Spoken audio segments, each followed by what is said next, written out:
The most important presidential election of my lifetime was the George W. Bush-Al Gore debacle of the year 2000. As you probably remember, Gore won the popular vote, but because of the US's convoluted electoral college system, nobody could figure out who actually won the election. It was all riding on Florida, where first it was declared that Gore won, then just kidding, it's Bush, no, it's Gore, no, it's Bush, nobody knows. It seemed that the entire world spent the month of November glued to their televisions to see the fate of Florida's 25 electoral votes unfold over the course of a dramatic and controversial ballot recount. Well, the entire world except for me. I was locked in a college dorm room with some candles, a few power bars, and an orange battery-operated cylinder. The art and craft of the orgasm has been a mystery to me since I was a child, when I discovered not my father's copies of Playboy, not my father's copy of The Joy of Sex, but my father's copies of novelty books that he had written in the 1970s, featuring pornographic tales of a Zaftig woman named Bridget. These skeevy novelty paperbacks were intended for readers to have a wank while having a laugh. They were emphatically not intended for the eyes of a 9-year-old. The pages of these books were filled with photographs of this juicy 300-pound she-dumpling swaddled in leather and sucking on fingers and lollipops and the butt ends of bullwhips.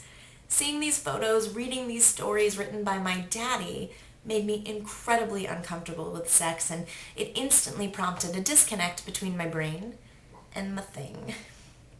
I've actually never really been comfortable with saying the word vagina.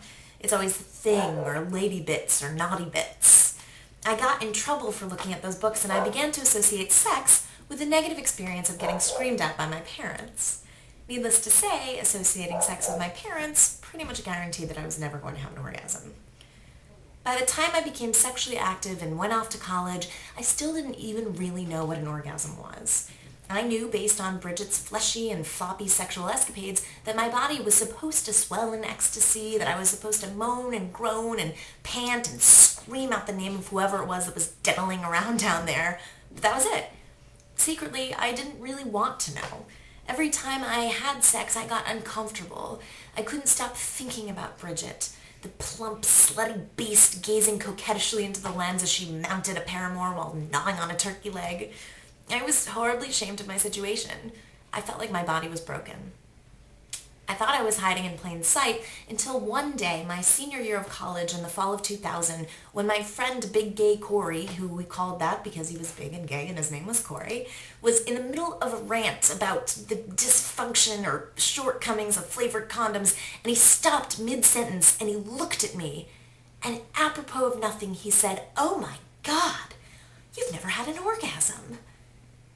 I don't know how he knew. I didn't know if I was giving off some kind of signal or a scent. I don't even know what sexual dysfunction smells like. Probably onions and stand-up comedians. A few weeks later, in early November, I celebrated my 21st birthday with about 30 of my friends at a bar near my campus. I was just pinching my nose to throw back a shot when I heard my name yelled from across the bar. Big Gay Corey had arrived, bearing gifts.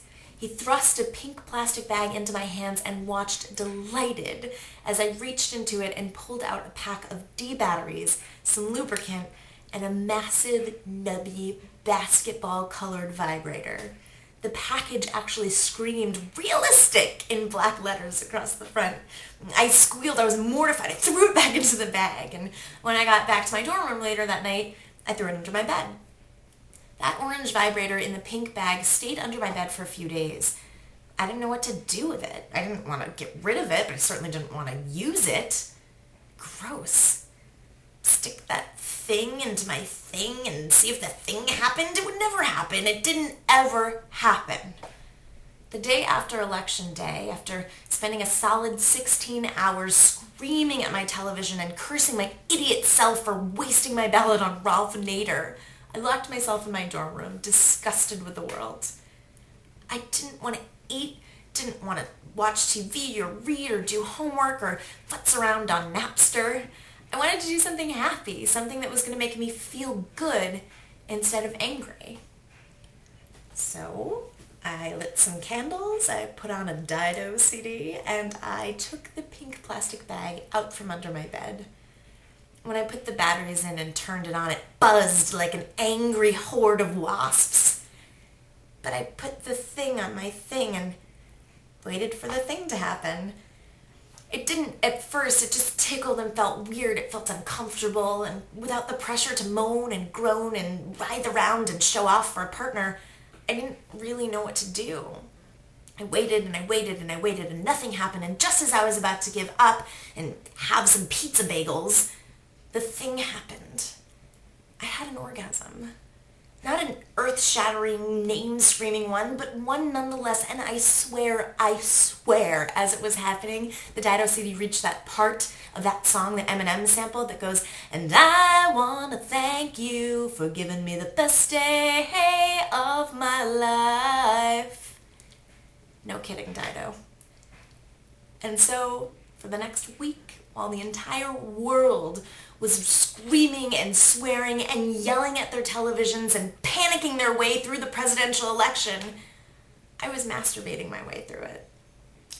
So I want to thank you, Florida, because were it not for your butterfly ballots and your senior voters and your suspicious electoral practices, my knowledge of the orgasm would probably still be limited to what I saw in the pages of a dirty book written by my dad.